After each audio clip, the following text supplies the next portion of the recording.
There's a good chance that the bits and bytes that make up this video have travelled to you through a fibre optic submarine cable running along the ocean floor.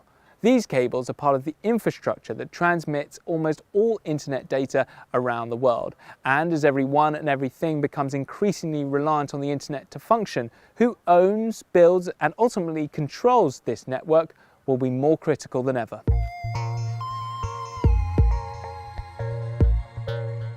Internet adaptation has steadily increased over the last couple of decades. Despite its creation in the late 1960s, the internet was only widely adopted in 1989 after the invention of the World Wide Web, revolutionizing the way we communicate. Before the rise of mobile devices, internet access was largely limited to expensive and inconvenient desktop computers. But today, it's an indispensable part of our lives. So here's how it works.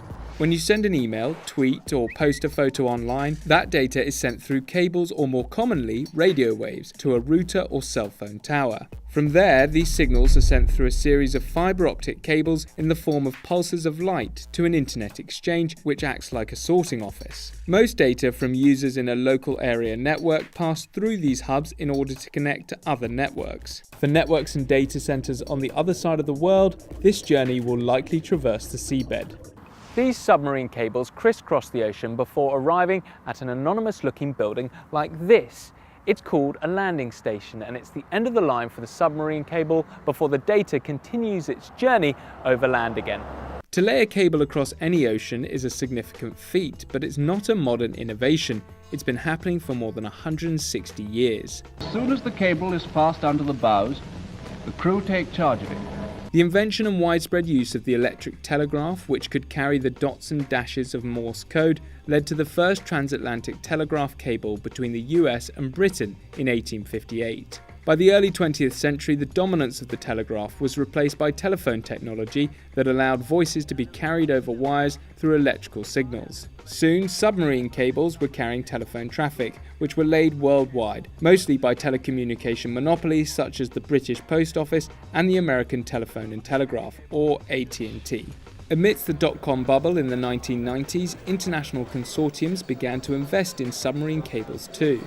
35 kilometers of fibre optics connects this one dealing room. These private companies sold or leased the bandwidth to other commercial entities which needed more capacity. The last 10 years have seen a rapid expansion of the network to keep up with the demand for internet services. As of early 2020, there were 406 submarine cables that totaled around 750,000 miles in length, enough to go around the world 30 times. Some lines are relatively short, like the 81-mile Celtics Connect cable between Ireland and the United Kingdom, while others, such as the Asia-America Gateway cable, which runs across the Pacific Ocean, is 12,427 miles long. Packed within these cables are fibre optic strands that transmit data at speeds of more than 100,000 miles per second, and they carry more than 95% of international data. That's because undersea cables are still the fastest, most reliable, and least costly way to transmit information over vast distances. While the infrastructure on land and underwater is vulnerable to the occasional curious rat or shark,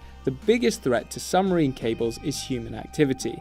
In 2011, internet access to the whole of Armenia was severed after an elderly Georgian woman damaged an underground cable while scavenging for copper. While in 2016, a ship dragging its anchor in the English Channel cut 3 undersea internet cables. In some circumstances, though, satellites are needed to deliver the internet. Very remote areas don't have the population density to make an economic case for cabling, so satellites are the preferred option. For security reasons, many governments and their military also rely on satellites. Google's parent company Alphabet has also set their sights on internet balloons to beam the internet to unconnected parts of the world. But even as the web has grown, it has also narrowed in some respects. The rise of the American tech giants in the 21st century meant that Silicon Valley had a reason to invest in these strategic assets. Today, content providers such as Google, Facebook, Amazon, and Microsoft own or lease more than half of the global undersea bandwidth. As of 2020, Google has invested in 16 cables that traverse most of the world. Facebook has stakes in 12 that cross both the Pacific and Atlantic Oceans, while Microsoft and Amazon have funded 5 cables each. As the tech giants expand their global network of data centers,